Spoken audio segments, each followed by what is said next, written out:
Maybe it works, maybe it don't. Nope, No countdown today. no countdown this time. I see a That's little one. okay. Uh, Some sometimes it works, sometimes it don't.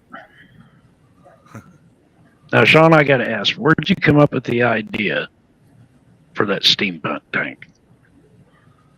Well, I've been doing bog filters for my pond, and I was starting to. And I've been looking at. I've been researching some like above tank filters, and some people, and in that quest for a tank that you really don't have to do a water change with. And a lot of people that do that, they have stuff growing out of the top because they're Mm-hmm. just nutrient machines. Like plants really, if you get them in just their best environment, which is a lot of water and a lot of light and a lot of air, they do really well. So I was trying to think of like the ultimate filter for a little tiny tank like that. It's just a 5 gallon tank, and I've been working on bog filters for my pond and stuff like that. So uh, I what's funny is I wanted to make a steampunk tank, but I wanted to. It had to be more the aesthetic, like it had to look kind of like so it had a story to it. The other way to go is you make some kind of mechanical contraption, out of it. And I tried a couple of things and some interesting things like some hydroponic stuff that looked really neat. Like there's something called a bell filter. I don't know if you've ever or what is it called, bell siphon. yeah. Mm-hmm. So they'll put it in the top of one of those racks, and the water fills up to a certain point, and it creates suction, and it sucks it down, and then it breaks it at some point. So it never empties out. But as soon as it gets to a certain level, it starts to all drain out real quick. And then it just kind of keeps going back and forth. So I originally had made one of those, and but the real thing is like it never looked like to call it steampunk is like, what does that mean? Yeah. You know what I mean?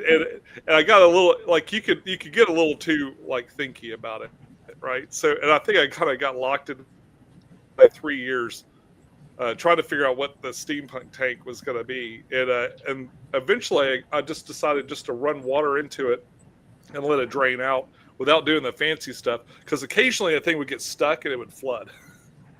Yeah. And so those things are like some things make like they work when you do it on a large project, but it's scale it down. And back then there were no 3D printing, so you couldn't just create something out of thin air like you can now. But Right. so I was just kind of working with weird stuff I found around the house. But so I eventually just decided to do a top filter. And oh, did you guys disappear? Oh, we're here. So eventually I just decided I'm sorry. Eventually I just did the top filter, and I had her uncle cut some panels and stuff because I wanted to. I was like, well, I need to make a story for it. So the story for this tank is it's like some mad scientist aquarium, and like he's growing some plants as an experiment, and I had a little glowing rock inside, like maybe he had found this crystal, but it had to be kept underwater or something like that. And then I wanted some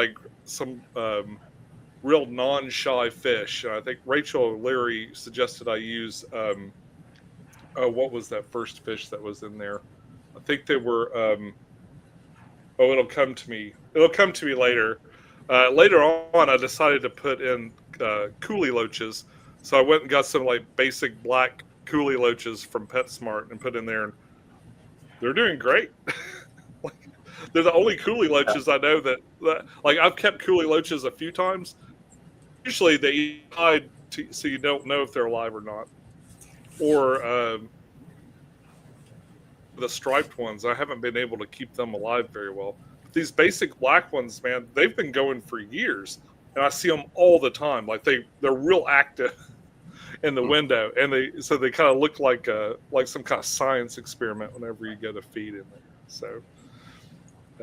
But that's the concept. But I wanted it to look like it was something right out of a mad scientist lab. So I had her uncle build like a. You guys ever have decorative? You have a grandma with those decorative Kleenex box? Yeah. It's like the little Mhm. wood thing you put over the Kleenex box at Christmas. It's got a Christmas tree on it or some stuff like that. So I basically did the same thing, and he made this cool crate, and then I installed windows for it, and they're just pieces of brass that I got from Goodwill. And I think the front part is one of those things you put around your ceiling fan. Yeah. Uh, it's like The that little decorative rim? little thing you'd put around the rim of a ceiling Like a fan or something. medallion, yeah. Yeah. But it's got the hole in it like a porthole. So I just attached it to the front and painted it with some metal paint and stuff See, like when I that. first seen it, when you revealed the whole thing, I'm looking at it going, damn, it's something you'd see in Doctor Who. I'm really proud of it. It's one of my favorite things I ever made, and one of my most functional things I've ever made, I think, in the steampunk world. I made a lot of costumes and stuff like that. Me and the family would go to conventions and hang out and do things.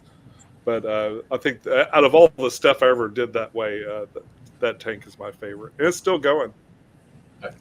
I remember your steampunk days and your roller derby and all of those videos. Those They were are fun. early on. Like Those some of are my fun. first videos are me interviewing roller derby girls. Yeah. There's just something about them like fighting it out there. It was exciting. It was a neat kind of fandom to get into. And whenever You'd you're get kind filming, of I learned nervous to around place. some of them. I'm sorry, what? You'd get kind of nervous around some of them. Some of them are pretty scary. I mean, Well, that's what I'm one lady saying. was named Miss Murder. I mean, you treat her with respect. Them girls She can picked get pretty Murder for a violent. name. They can get pretty violent. a cop here in Uh-oh. Knoxville, and I talk to her every now and then. But it was funny when I was in high school. I used to love to photograph like the football games and all the different sports events and stuff, because you get right up to the action, but you didn't have to participate. Yeah. But it's fun getting those cool shots and stuff. And I kind of grew up, with photography as a hobby, like since I was a little kid. And I had a dark room in elementary school. My mom was a teacher, and she brought home all this stuff from a science teacher that had retired. And she brought home all this darkroom stuff, and we kind of set up the stairs. I was making prints and stuff. I had a little enlarger and everything. But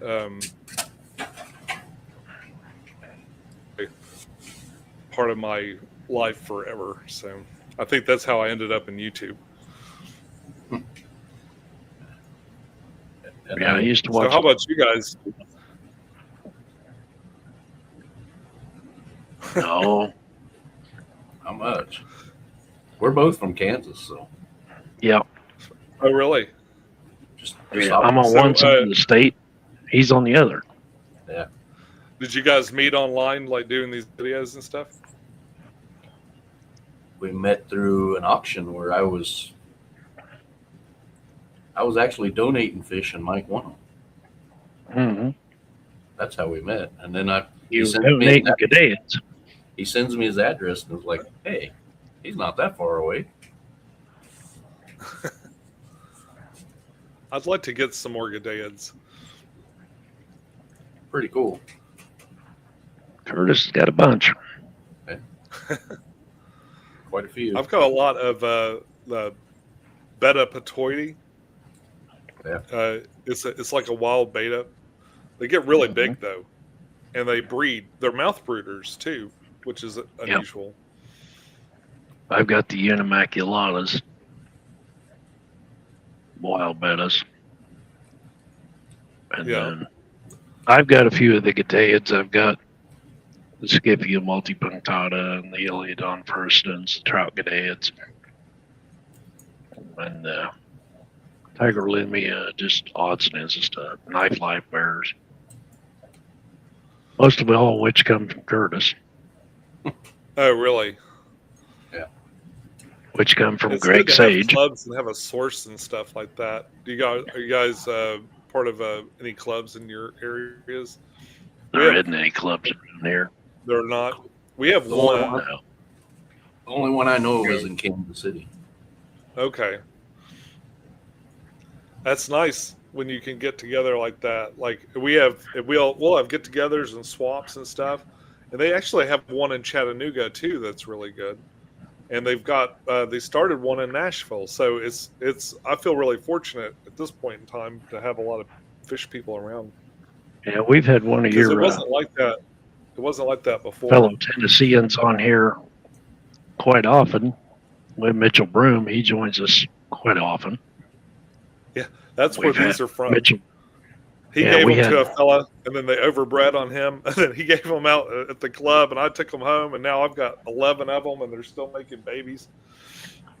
Oh yeah, we do what we call a breeder's discussion on here every once in a while. We have Mitchell Broom, Ed Motes, who is a specialist in Gadaeans, and then Greg Sage.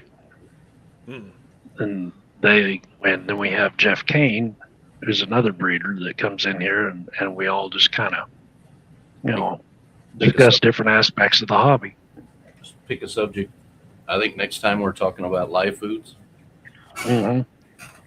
Oh, that's interesting. Live foods, CARES program, and just kind of free going, whatever from there. It's just a ton of knowledge.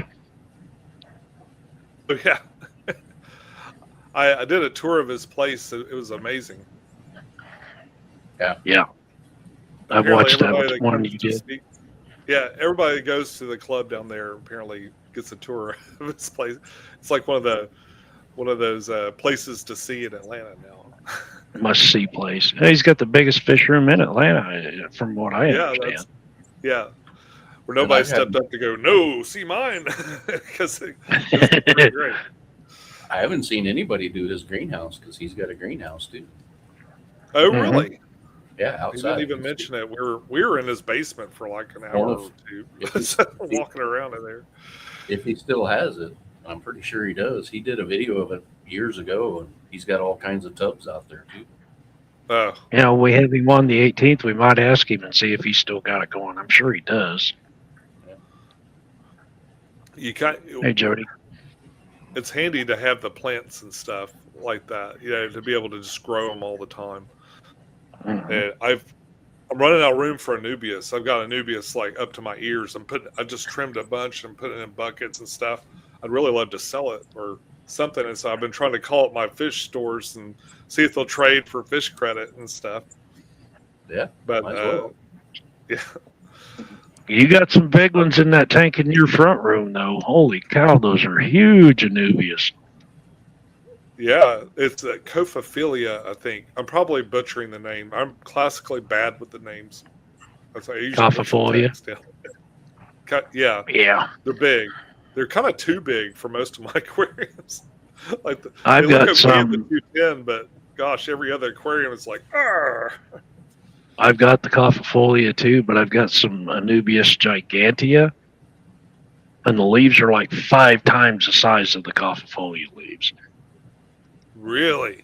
Gigantea. They They're live up to the name. huge. I They're probably huge. don't need any of that then. No.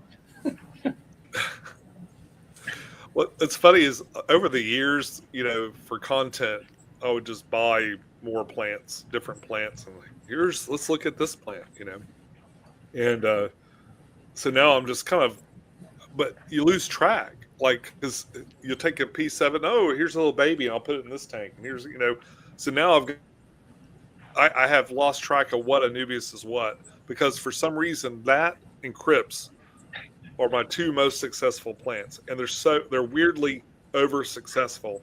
Like I have a lot of other plants that I can keep alive with ferts and CO2 and stuff, and really make them thrive. None of them do as well as the Crips, and it's like, or as the Anubias. The Crips do pretty good too, but I think they do good for a lot of people. But for some reason, like even out of the water, in the water, they just grow really well. So you end up with a lot over time. Curtis one time says, I'm bringing you a Crip plant, right? He shows up here, hands me a 5-gallon bucket. and it was one crip plant that filled that entire bucket. And I started separating it out. I had 138 plants. Well, you said you needed Wow. to plant.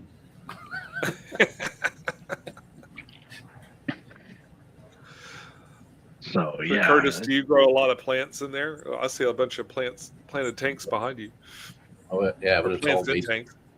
It's all basic, you know, crypts and val and swords. Nothing special. All in pots. Yeah, almost all of mine are bare bottom, and I put them in pots or bowls with gravel in them. That way, if I got to catch fish, Just if to I get, kind of keep extra ones alive. well, if I need to catch fish to bag up or whatever, I can just take the plant out, put it in a bucket, catch the fish, put the plant back.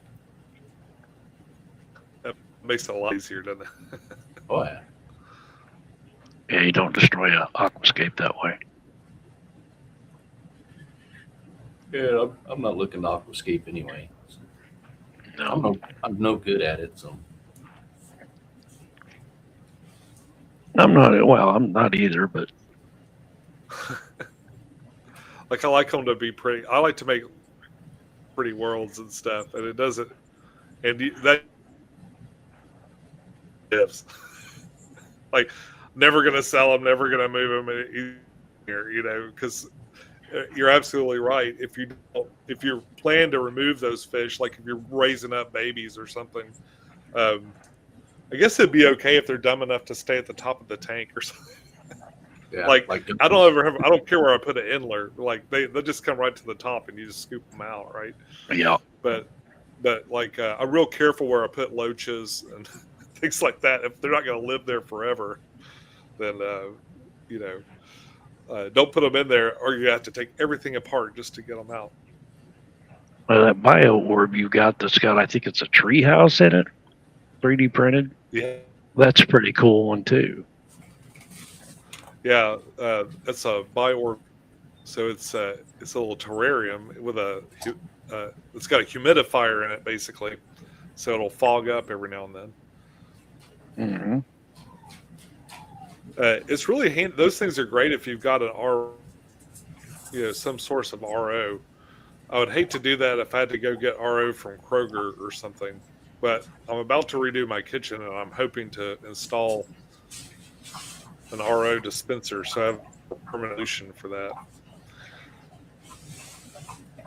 Or just get you a whole house carbon filter, carbon block.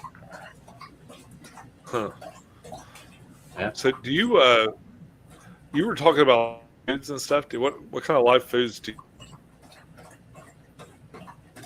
I have, Oh, well, of course, baby brine, but I have Daphnia, I have Buena, I have blackworms. And fairy shrimp. right now I'm playing with trying to get a little fairy shrimp to reproduce and keep going. Have you ever tried? Tried what? Peanut beetles. I've seen them, but I've never They're tried. really neat. I'm not sure what my wife would say if she That's came what down I here feed and my I had a little big, fellas. big bowl of those. Are they tiny? See if I can do this without pouring them all over my keyboard. This one smell. What it's really like, even if you get lazy about it and everything gets out of whack, it's super easy to set up a culture of these because it's just oatmeal and peanuts in a container with some little holes, and there are all these little bugs.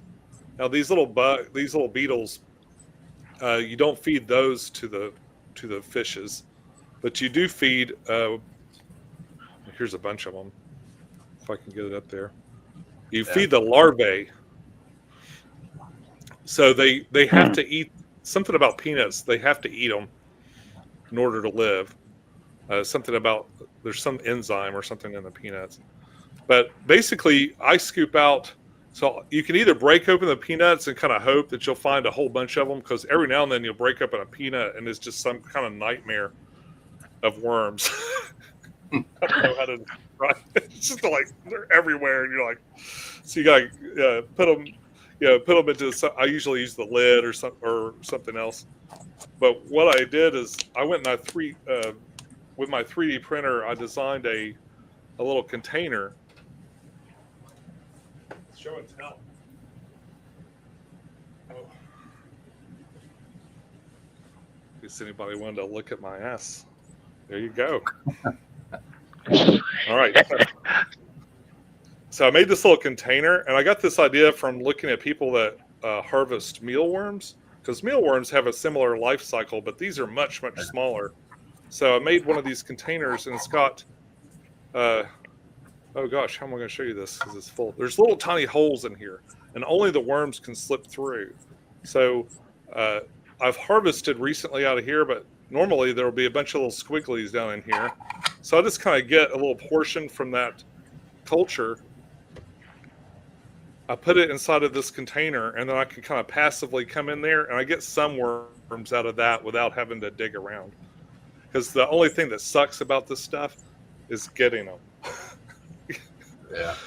And you end up dumping a bunch of oatmeal, bits and stuff into there too. And I'm hoping that won't have bad long-term effects, but I just try to make it as minimal as possible. I use like a sifter and stuff, but it can be a bit of a chore, but it's like supposedly one of the most nutritious things you can feed.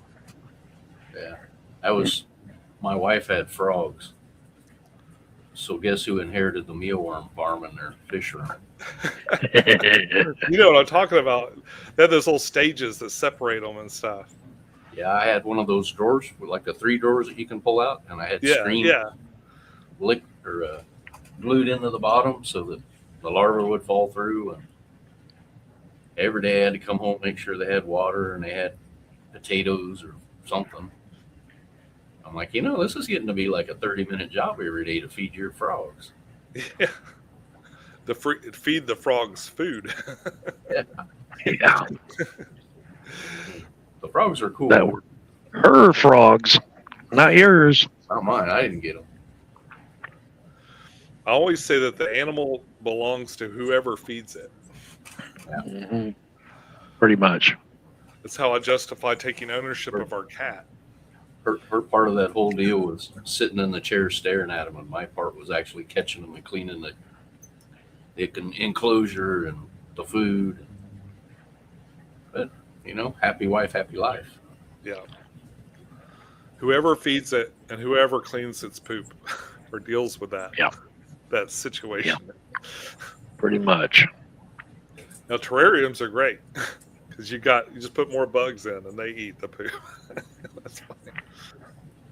Your terrarium, do you have all those other little, what do they call those things? Springtails Springtail. and isopods are You have the all main those in two. there? Yeah, I've got both of those going, and mealworms going in my gecko terrarium.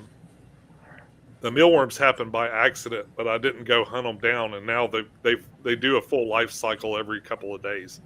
Yeah. And the food that the gecko doesn't eat, I just flip upside down and I put it under a little nut, like some little what do you call those botanical things I got for an aquarium, but it looks cool in there. So Big pod. yeah, I put a big pod over the top of it just to hide it, and the worms come up and eat it, and then the lizards come and they scrape around and get the worms. Have you seen the super mealworms? Yeah, they're big. I brought some of them home once from the pet store. My wife's like, "What are those?" It was like, that's the genetically engineered super ones of these little ones that we're raising. And mealworms on steroids. Yeah, they're big. We had Them frogs looked at them for a long time before they started, getting at them. And the frogs are probably worried they were going to eat them. They eventually got them.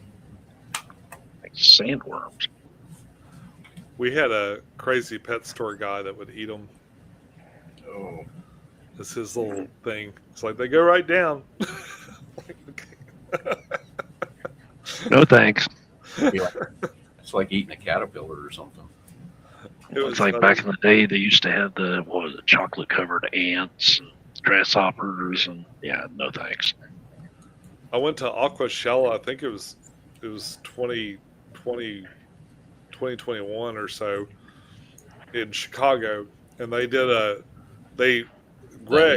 Greg said, "Hey, we want to sign you up for the big eating contest." That's how it read in the email, big eating contest. I thought it was like, oh, I'm going to eat a lot of hot dogs or something. And I show up and it's like, oh, it's a typo. It's the bug eating contest. And they're going to eat like the chocolate, bugs and stuff.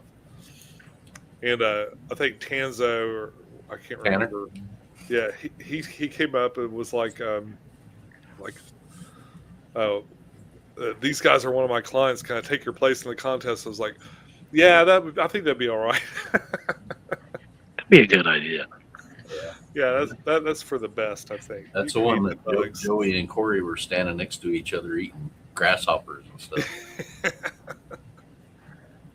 No.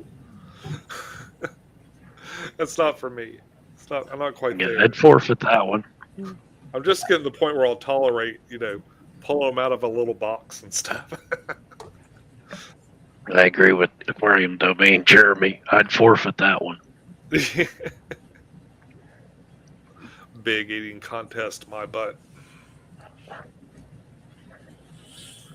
Greg. Have you seen Aquarium Domain's channel, Sean? I don't think so. He builds big plywood tanks. Oh, really? Yeah, like his biggest 4,400 gallon, 32-foot long. Woo! I guess they hold together all right. Yeah, one of his is he's got some big fish in it too. Oh, really? It's all bog filters. Mm-hmm. Oh, wow. Yeah. I'll definitely check it out. Plywood. Yep, is it like one piece of plexiglass and a bunch of plywood? There's 4 windows. Yeah, it's like 3/4 or 1 inch glass. Oh. Yeah, it's the entire length of one end of his room, and he's building another one that's what is that? A cube. The cube. Yeah, it's 4 foot by 4 foot, something like that. Wow. Boy, he's got a bunch of them. Yeah, I admire him. Well, he built an annex on.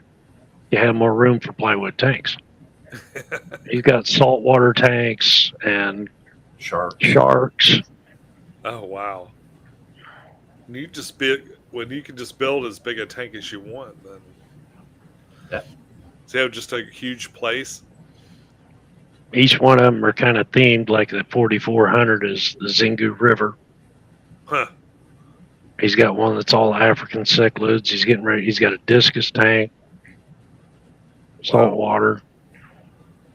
Well, Jeremy, you never know what he's going to have, but you like them bog filters. You'd see his because he does the plants along the edge of it. And he's got monstera plants that are enormous. I bet there's a lot to eat in a tank like that. Well, he's working on that filter for the big saltwater tank that he's growing mangroves in the summer. Mm-hmm. And I was like, that's a pretty good idea. There's some it's microalgae. 1,100 gallon. Yeah. There's some cool microalgae that make nice saltwater planted tanks too. Yeah, I think if I ever get another saltwater tank, that's what it's going to be. That with just like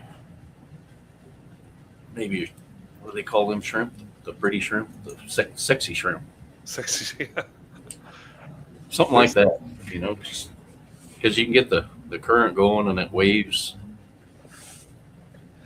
Yeah. There's a girl in town that breeds those little tiny seahorses. Oh yeah. It says they're really small seahorses. Yeah, the miniature one. Yeah, but she says that they're surprisingly easy to keep and stuff. I thought they would be really difficult, but apparently not. I think the hardest part's feeding them. Yeah, probably. I think you got to feed them multiple times a day, like brine shrimp or something. Yeah. Because That brain would shrimp, be yeah. tough. brain Unless shrimp, you're dedicated. yeah. Unless you're gonna order 5,000 copepods every week. Yeah. Or figure out how to breed them.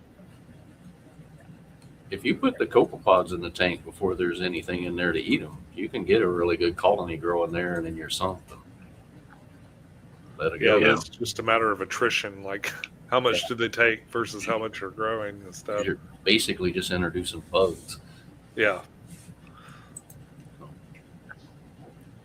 I never really got into saltwater. Do you guys have saltwater tanks? I did for about 10 years. Oh, that's a long time. Yeah, I had the sump and the skimmer and metal halides. I got My the metal daughter had halides, one. but it's salt water. My daughter had one for a while, but it had a heater malfunction, and then she went to college, so it never got set back up. In fact, it's still in my garage right now. That was But wasn't it a fluval? yeah, it's a little fluval. It's a fluval spec, but it's it's the 15 gallon. Yeah. And then they made the 16 gallon and made it freshwater. I always thought it was kind of weird, but they look exactly the same. They have the same lid and a different light, but it's the exact same thing.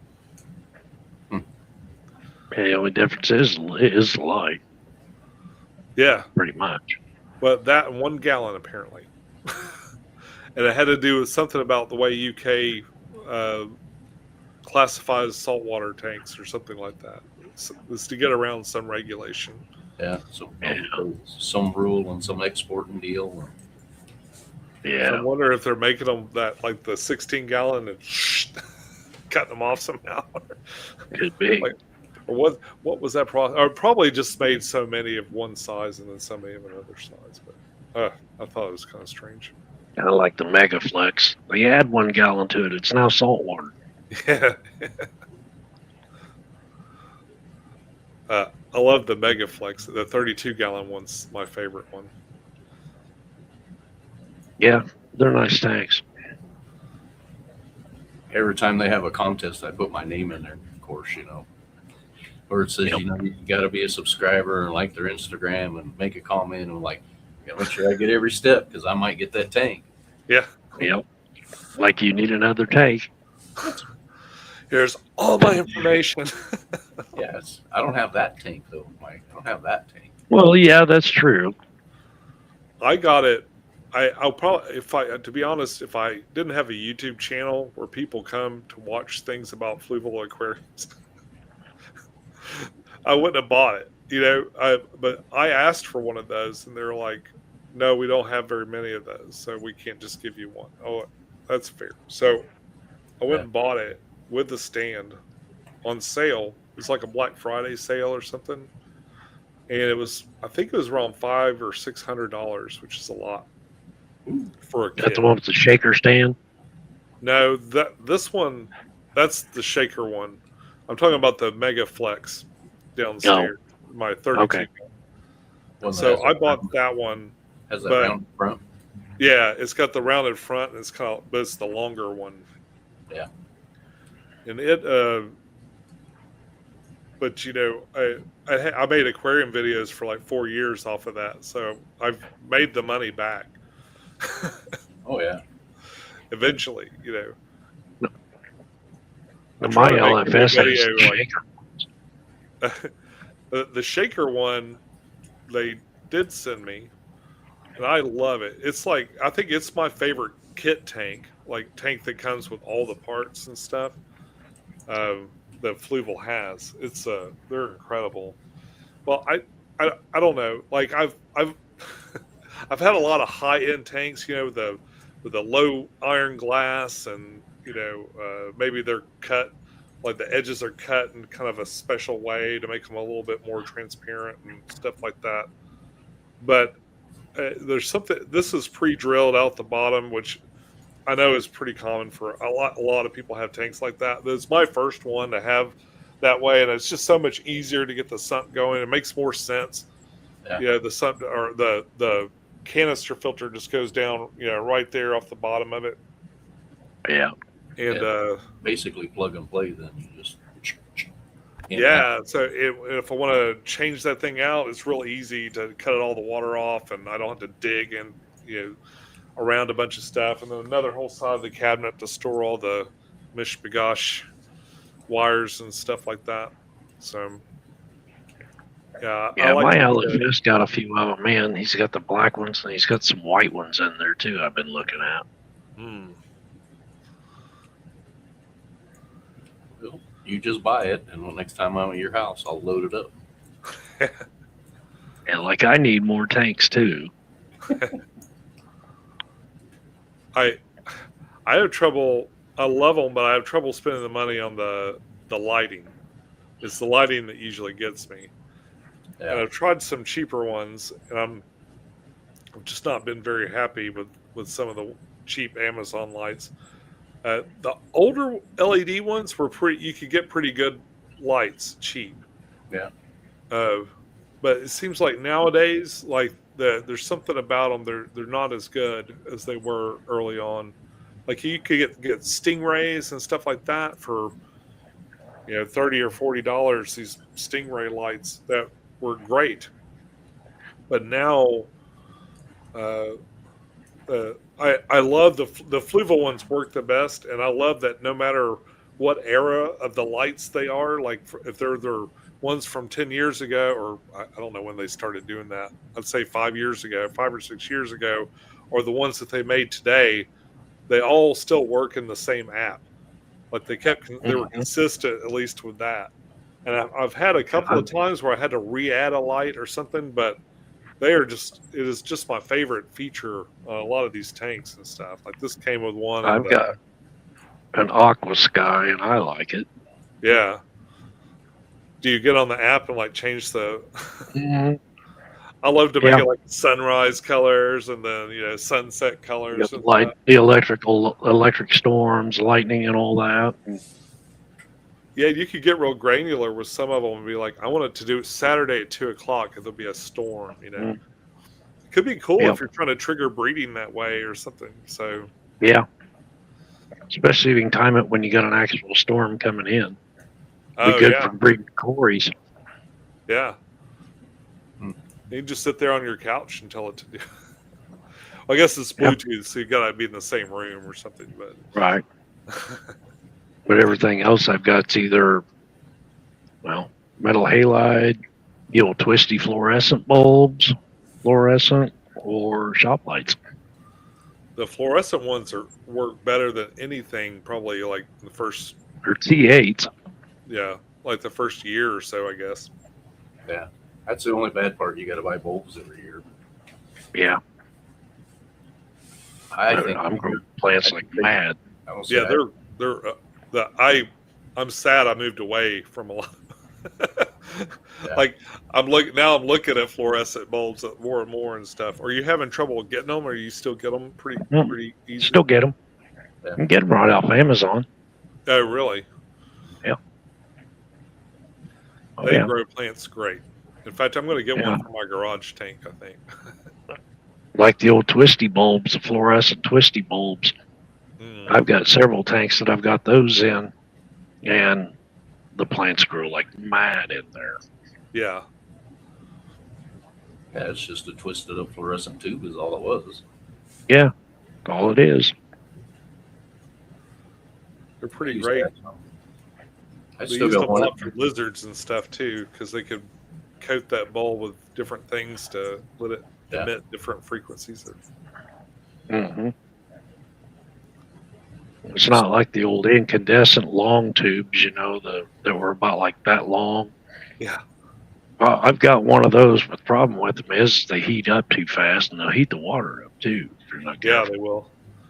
So, what about those metal halide? Aren't those pretty hot? Yeah, you can get a sunburn from them. You can get a sunburn off of them.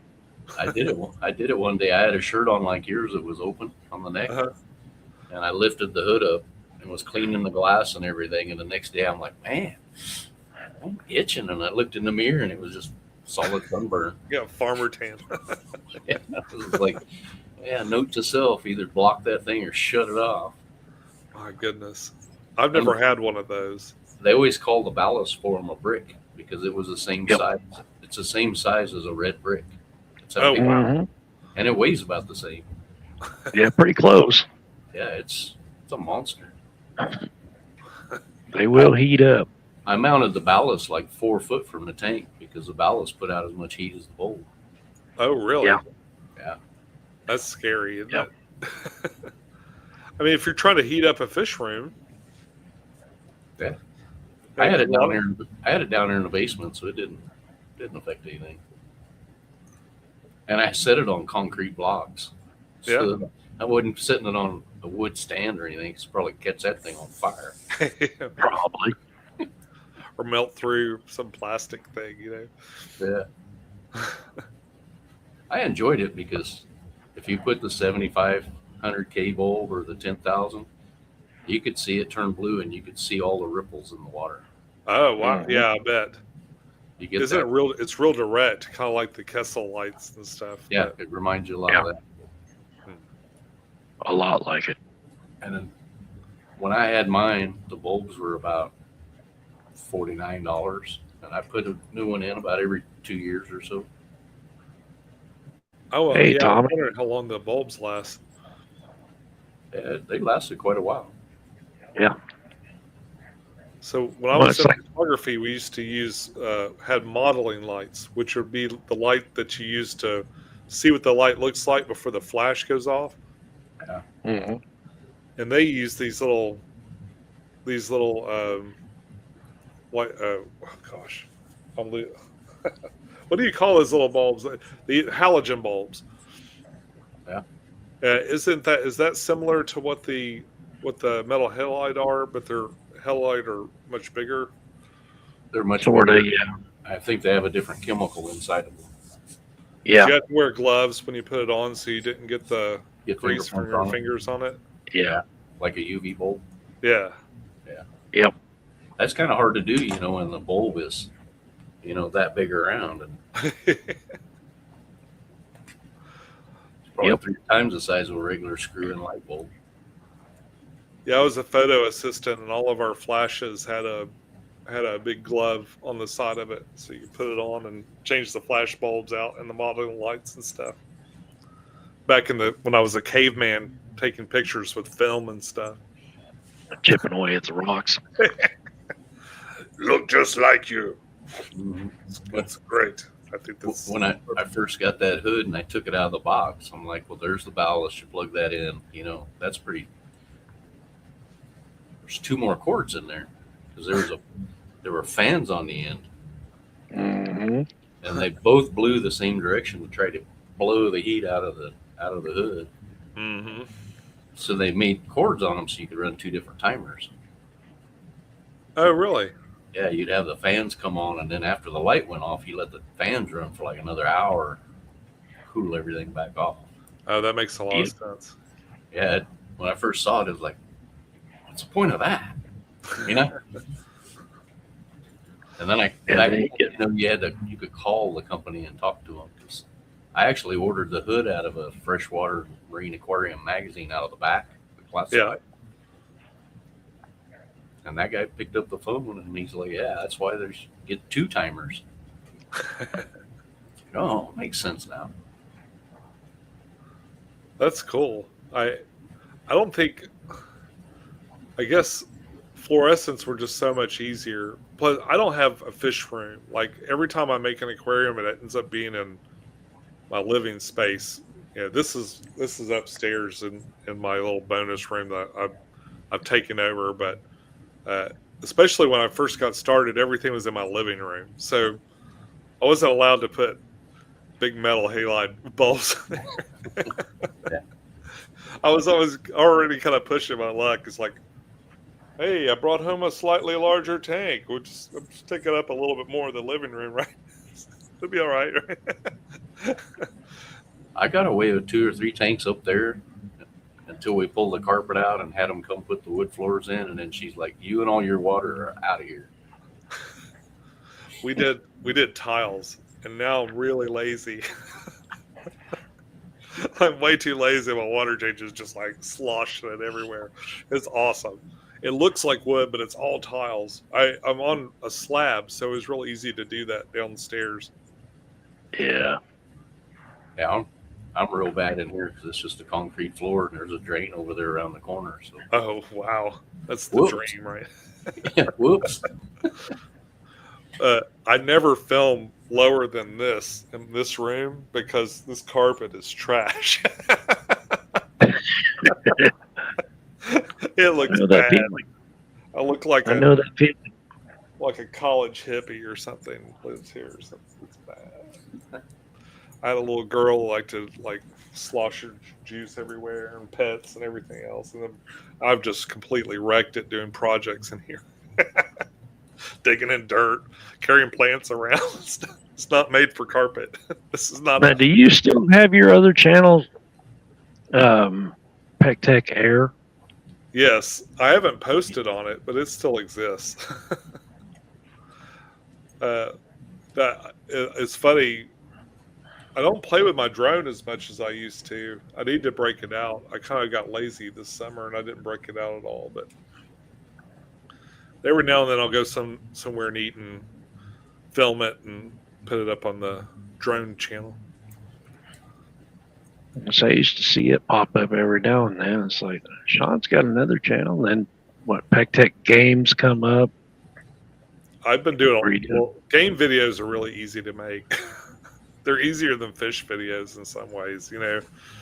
But yeah, so I've been building up the Pecktec Games channel over the past. I've actually had that going for 9 years, all because I made one board game review on the regular channel and people hated it. Well, I put a couple of really nice people were like, "Hey, that was a good review and stuff, but maybe you should make another channel."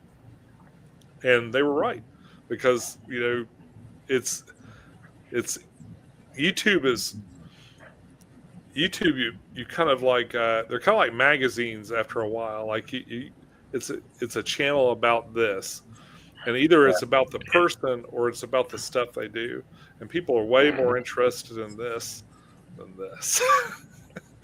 Yeah. So I've tried to put like just make videos about aquariums and maybe a little bit about stuff in my life or something like that. If I feel like being creative, I might put it out on Pecktec. And then Pecktec Games is just like I could just talk about board games as much as I want without having to worry about alienating a whole bunch of people that think it's stupid. And I don't, you know what I mean? Because I think more people like fish than like board games. I don't know why I felt like I needed another niche that was like less accepted in society. That's steampunk coming back in there. You got to do something different. That's why the kibosh on the steampunk content went too. People hated that, but I was just getting started in YouTube, so I thought it would be fun to try a bunch of different things. But people don't like that; they want you to talk about one thing they like. I enjoyed your steampunk because I wanted to see what you were going to do next. Oh, that's cool. I appreciate that a lot. Some of those costumes were like, what? Where'd he come up with Pecktec that? Fusion Energy and women's roller derby. Yeah. Yeah, it was a lot of fun. I really liked filming the bands. Yeah. Like I always wanted to be a musician. That's why I pressed my daughter like through guitar school all through elementary and high school and stuff. And but I filmed a lot of concerts and things. And I had one that's super popular. It's kind of rare. There's a band called Steam Powered Giraffe. Have you heard of them? Mm-mm. Only through you. I just watched that video of yours last night. Really? Yeah. Where they're doing their little they do a talk and they sing that a cappella song and stuff. Yeah. So apparently that's a really rare thing for them to perform a cappella anymore. Like they only perform like with all these different things. And they were kind of a secret guest at that convention. So they weren't scheduled to perform or anything like that. They just kind of did that impromptu. And I happened to be there. And the whole time I'm filming that, I've got this cramp in my leg and I want to scream. You know, like when you wake up in the middle of the night and your leg's cramping and stuff. I was doing that, but I'm also holding a camera. So it was a really tough one to film. But yeah, that was my only really super successful steampunk video, and people still comment on it today. It's pretty neat. Yeah, Jeremy says he always liked the big steampunk camera rig that you'd take to conventions. I remember that first Cycling convention I went to with that. Everybody's like, "Is that a bong?" I was like, "No, never didn't think of that." But yeah, no, it could be. Well, maybe. We could probably make that happen. I am an engineer. Yeah. No, but hand me a hose, a paper clip, and a rubber band, and we'll make one real quick. You ever do the apple? Do you still have that thing somewhere? Oh yeah, I made 4 of them, 4. and they're all taking up space here in my collection of stuff. I don't know. It's becoming less and less practical to use, and a couple of times it's fallen apart on me. So I don't always bring it out. Yeah. But it's a lot of fun. You know, what's weird is it worked so well, especially on that first camera I had attached to it real well. And it would let me I could hold it up above my head to shoot the concerts. And it was kind of like it was made to be like a steady cam, but not a mechanical one, like with a gimbal or something, and more just like a frame to hold on to. And the weird shape of it, for some reason, just made it really comfortable, so I could put it up on my shoulder like a legit journalist, a little shoulder mount, or I could put it up on my head if I had to hold it real high for a long period of time. So I could film I could sit there and hold that ball at the bottom of it and just kind of look up at the screen, just balance it on a little poof of my hair right there. So long as my hair was spiky enough to hold it in place, I could do that for like half an hour before my neck started to hurt real bad. So Jeremy wants to know why 4 of them. I had them for different size cameras. So I had a small camera to start with, and then I got a bigger one and a bigger one.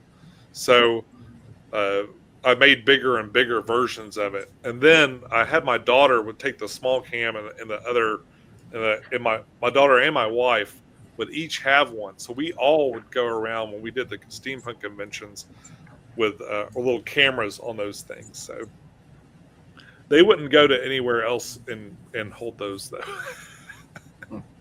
I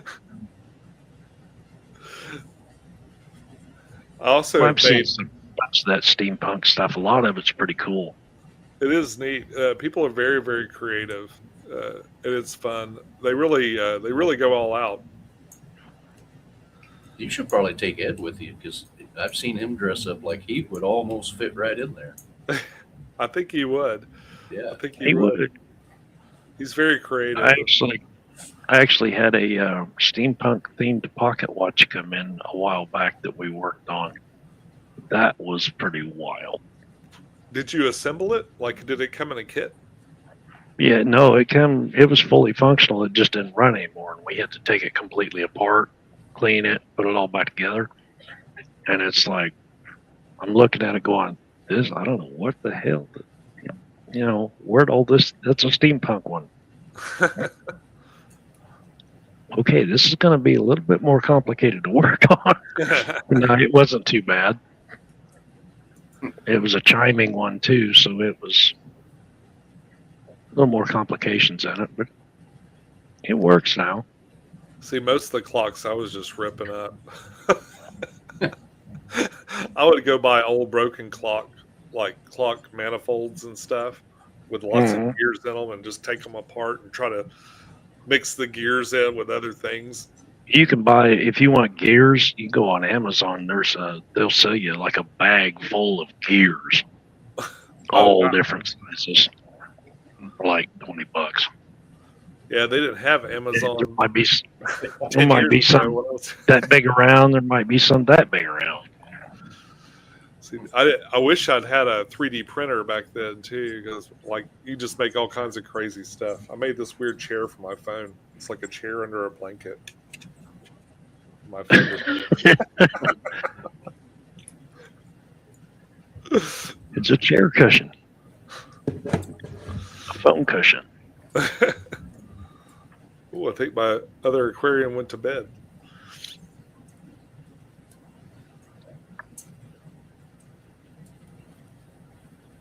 Yeah, a lot of that steampunk stuff's pretty wild. Voila. I'm waiting to see Sean walking around in one of them big top hats with all the different stuff on it. For a while, I was going to like Tandy Leather every Sunday because they had a little class where you could do leather making stuff. Mm-hmm. Do you guys have Tandy Leather where you're at? I've seen it though. Yeah. It's a store, and you can go in and take classes in leather making. And it's brilliant because you buy all this stuff there. But I was going every Sunday, and I cut out my top hat, but I never made it. I still got all the pieces somewhere. I was going to stitch a top hat. I want to put a little window in there. See, now you need to get you a Cricut. Because my wife has done it. I don't know what accessories she had to get, but the thin leather, you can actually do patterns and cut it out. Oh, the Cricut. I thought you meant to live in the hat. No. No, the It was like machine. maybe a mouse or something. That's why I was going to put a little mouse in there. I don't know anything about mouse it. wearing a top hat. I don't know anything about it, but she did some one time and was like, "How the hell did you do that?" And she said, "With that machine." I think those things are awesome. I really want a laser cutter though. Yeah. So I can cut wood pieces and stuff the way I want. I'd be really dangerous with that. This guy that works with me, he's into all of that. So he's got like the wood sign maker Yeah. that you can. He actually runs it with his phone. You put in there and design your sign, and you just put the wood on the bed and push the go button, and it routers it all out. Oh wow, that's neat. Then he comes in at Christmas and he gives me this coffee cup with my name on the side of it. And I was like, "Where'd you order that?" He's like, "I bought that machine. I can etch on those stainless steel cups and glass." And it was like, "What are you gonna buy next?" Yeah, they have a lot of them that have like a lathe kind of thing. Where you put it on the two things like that, and then the other one. Have you seen the UV printers? I haven't seen a UV one. So it what it does is it puts a resin coating. It makes a print, but it's a resin coating on top of things. So you can make things that look like they're made of ceramic. But you imagine you're putting like a superhero image on a mug or something. Oh yeah. Or a license plate, or so they print on like crazy different materials, like anything. And there's these guys going to like these freight stores and buying a whole bunch of like light plug shields or whatever. What do you call those things you put on your light plug switch? You know, the covers. switch cover. Switch covers. Yeah. This one guy bought like tons and tons of just trashy switch covers and stuff, and he's been printing all these cool designs on them. Then he resells them for like 30 times what he spent. It's a nice little racket. You get your Etsy game going. Sounds I like guess. Yeah. My wife's an artist, and I'm always looking for something to attach her images on. So.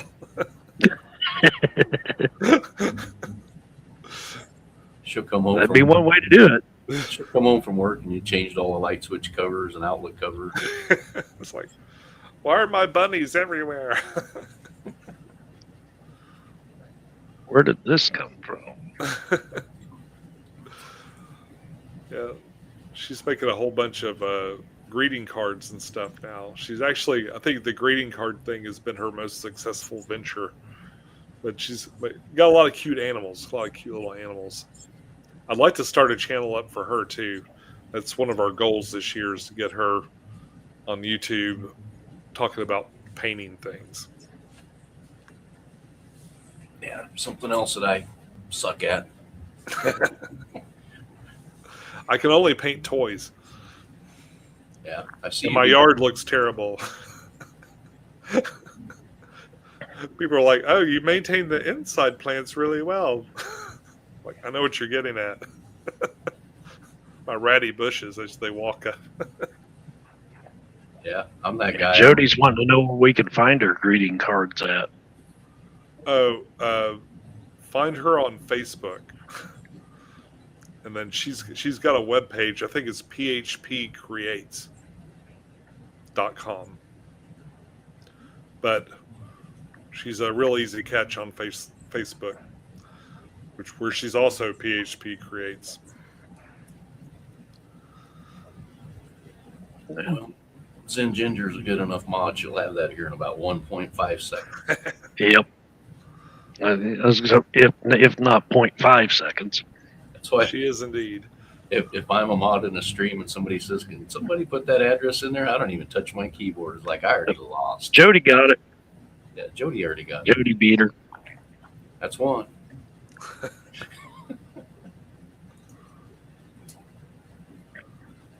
Well, Sean, appreciate you coming on. Been trying to get you on here for a while. Yes. Things just kind of hasn't worked out for a while. Well, I'm glad to come on, and I'd be happy to come on again if you ever want me back. Yeah, We'll definitely have you on again. we've had some people on, and then we'll sit, a week from now, we'll say, "What about if we put Sean with somebody else and just let them two talk?" Yeah. We I'm thought better set up for it now than I ever have been before. I've been trying to get in to do interviews myself and do stuff like that. So I set up this computer and this little thing just to do this kind of talk. So I'm very happy to come on anytime that you guys want to chat. Sure. Yeah. We just barely And touched the surface. And if you're ever out on YouTube and we're on live, the link is usually pinned at the top of the chat. And if you want to jump up there, feel free. I will. As we usually have an open panel. And I'm looking forward to catching you guys online and seeing some more stuff from you. we usually go on Sundays at about the same time. We go every Sunday. Oh, well, that's probably why we had a problem. That's my family dinner night. Yeah. Yeah. So we rescheduled for tonight for you. Oh, thank you so much. And well, speak of the devil. Somebody left. And Devil. Damn. The foosball is the devil. Mr. Sean Pecktec, it is a pleasure to meet you, sir. I was cutting my teeth and just getting into the fish fam and stuff like that, and you were one of the creators that I was like, I want to do something like that. Oh. I'm a long ways away, and you're definitely more motivated than me, but it is a pleasure to actually talk to you and say hi. Well, thank you very much. I appreciate you coming on and saying that. That means a lot. that's Mike, new local Austin. Oh, yes, I'm Mike, new local Austin. So, did you just move to Austin? I'm guessing.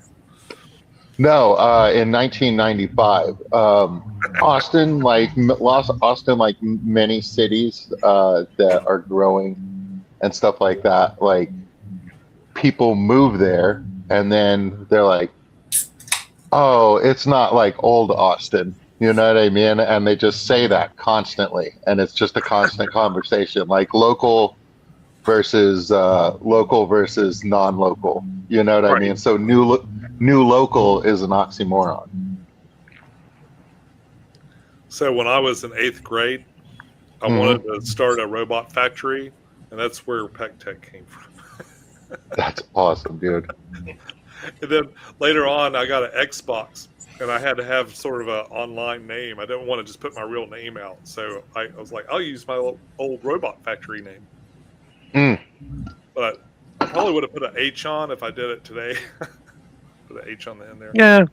But it keeps it nice and concise and stuff. So. Yeah, I know. I like it.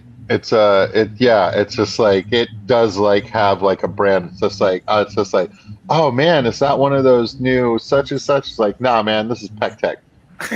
Right here. This is Pecktec right here. Yep. Well, you are getting pretty creative in your 40 breeders. So Yeah. got these acrylic rods with rocks mounted on it so they're floating in the water. Yeah. Is it Avatar tank? Something like that's the name of it. Oh, who are you talking to? Me? Mike, Oh, yeah. Right. No. Did you have a floating rock tank? no, you do. Oh, me. Oh, yes. I'm working on it. I don't have it yet. It's like, it's in progress. Oh, do you want to see it? Yeah. Oh, I stepped on something plastic. Don't fall We down. all know how that goes. Don't fall down, Mike. I was like, I want the well, Lego. And I want you to lose it, but well, that's trash now. Just like I'll have to pick that up later. Oh man. So yeah, and basically I wanted to talk to you about moss. Like where you get it, are you ordering it? Like how do you grow it? Okay, so I got this on front camera. Back camera. I got this in June. This is your standard lowboy tank. Zoomed was there in San Antonio, so I put it in the back of my car and brought it home. And then I've got lava rock, and I've got it on acrylic rods, and I just drilled a hole on the underside of it, okay. and they mount on the rods. And this is going to be at the surface of the water, basically. Oh. And like I where you're want going to with that. I want to put moss all over it. Then like I want like what I saw a thumbnail for micro tetras. I'd like 30 micro tetras, please. 30 small rasboras, and 30 of another kind of fish swimming around in here. So basically, a Texas-sized nano aquarium. The moss on the rocks make it look like an island, like far away, big ocean. I like This Avatar. Yeah. But I've seen Avatar themed tanks and stuff like that where I think they were just mounted to the sides or the back of the tank to like make them like hang. So there wasn't actually like they weren't mounted on anything from the bottom. These will be kind of like having floating things in a pond, but without the problem of it moving around. Yeah. They'll keep it solid, so there'll be true little islands in there. I love that. But there's still Yeah. lots of room. The rod would just mean there's still lots of room down below for the fish to move around. And it'll look really neat. Yeah. So basically, I'm going to hang a pendant light on this side, and what I'm looking at, it's flipped.